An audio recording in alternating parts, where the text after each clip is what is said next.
Assalamualaikum warahmatullahi wabarakatuh. Alhamdulillahirabbil alamin. Assalatu wassalamu ala asrofil anbiya'i wal mursalin wa ala alihi wa sahbihi ajmain.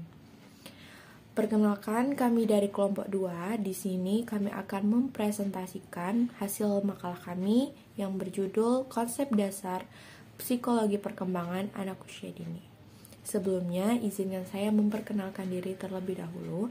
Perkenalkan, saya Mawada Junla Putri dan teman saya yang bernama Sastia. Di sini saya akan membahas mengenai ruang lingkup dari psikologi perkembangan, yaitu ada 3. Yang pertama, cabang dari psikologi. Yang kedua, objek pembahasannya adalah perilaku atau gejala jiwa seseorang. Yang ketiga, tahapannya dimulai dari masa konsepsi hingga masa dewasa. Ada 4 faedah praktis pembelajaran psikologi perkembangan yang dapat dikemukakan di sini, antara lain, yang pertama, untuk memahami dasar, pola umum perkembangan dan pertumbuhan anak, tiap-tiap fasenya. Yang kedua, yaitu dapat memunculkan sikap senang bergaul dengan orang lain, terutama anak-anak, remaja, dengan penuh perhatian kepada mereka, baik dalam lingkungan keluarga, sekolah, ataupun masyarakat. Yang ketiga, yaitu dapat mengarahkan seseorang untuk membuat dan berperilaku yang selaras dengan tingkat perkembangan orang lain.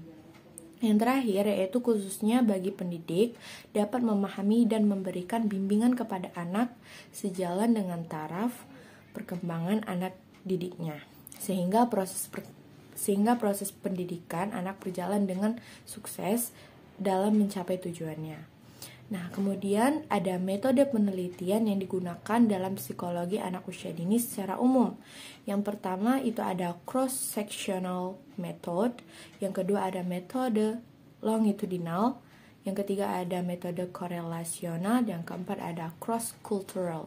Yang pertama yaitu metode sectional method, yaitu keuntungan riset tipe ini adalah dapat dilakukan relatif cepat.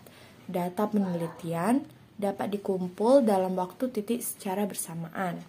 Kekurangannya adalah penelitian ini mendidik untuk membuat hubungan langsung antara sebuah penyebab dan akibat yang tidak selalu mudah.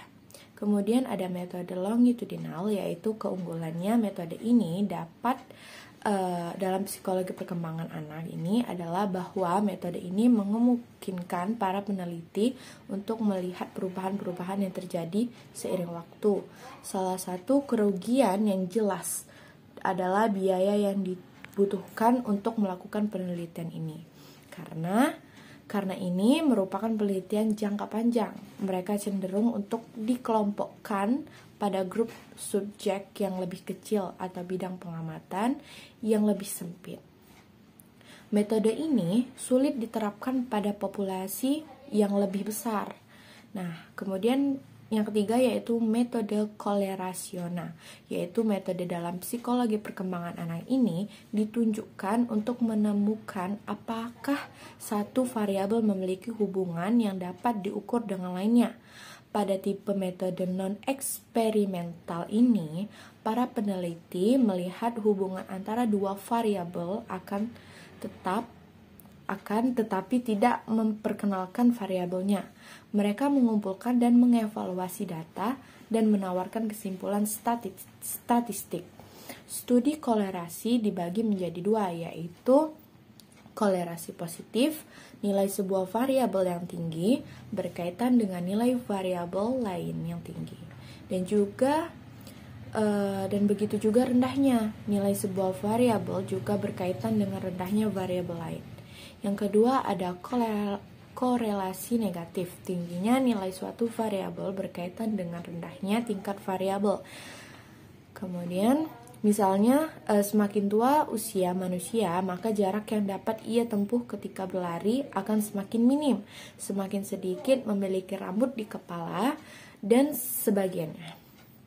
Kemudian yang keempat adalah metode cross-cultural, yaitu metode ini banyak digunakan untuk mengetahui adanya perbedaan atau persamaan perkembangan anak pada beberapa latar belakang budaya yang berbeda. melalui percobaan, observasi, wawancara, dan mengumpulkan data untuk kemudian diolah dan dianalisa mengenai persamaan serta perbedaannya. Contohnya, misalnya penelitian ini dilakukan untuk mengetahui tentang beberapa besar pengaruh dari faktor sosial, ekonomi, pola asuh, dan gaya hidup terhadap ciri kepribadian seseorang dan juga perkembangan kognitifnya. Kemudian ada tujuan psikologi perkembangan menurut Musen dan kawan-kawan, yaitu ada 4. Yang pertama, memberikan, mengukur, dan menerangkan perubahan dalam tingkah laku serta kemampuan yang sedang berkembang sesuai tingkat umur dan mempunyai ciri-ciri universal. Dalam arti berlaku bagi anak-anak di mana saja dan dalam lingkungan sosial budaya mana saja. Kemudian yang kedua yaitu mempelajari perbedaan-perbedaan yang bersifat pribadi pada tahap atau masa perkembangan tertentu. Yang ketiga yaitu mempelajari tingkah laku anak pada lingkungan tertentu yang menimbulkan reaksi yang berbeda.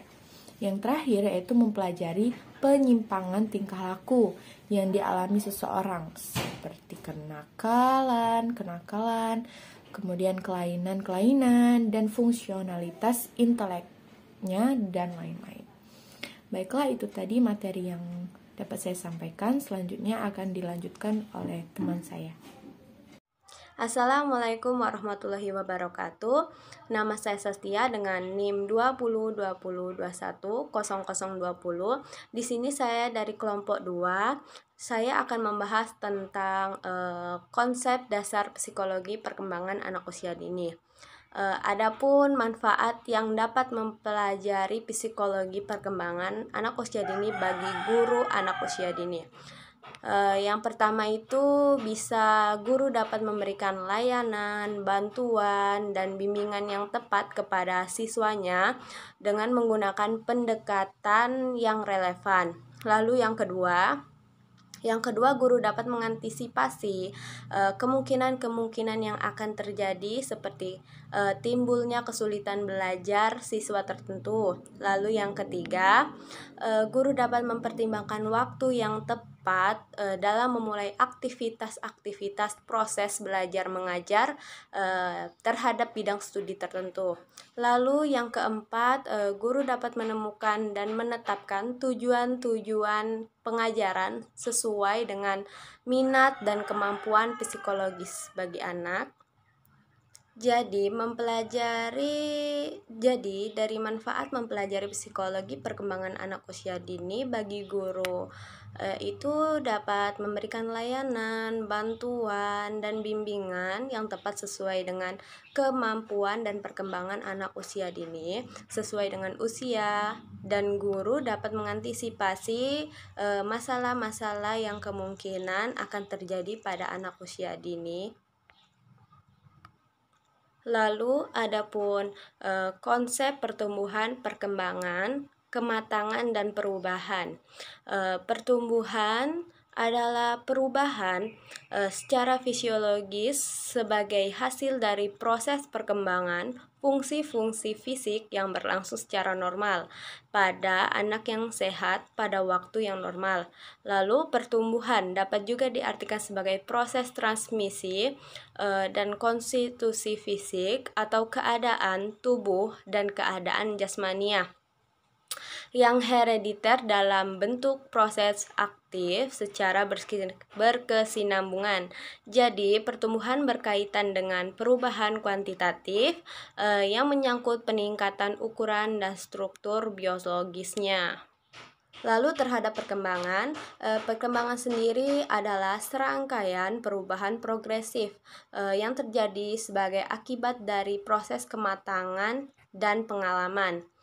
Bekerja dalam suatu proses perubahan yang berkenaan dengan aspek-aspek fisik dan psikis atau perubahan tingkah laku dan kemampuan sepanjang proses perkembangan individu mulai dari masa konsepsi sampai mati.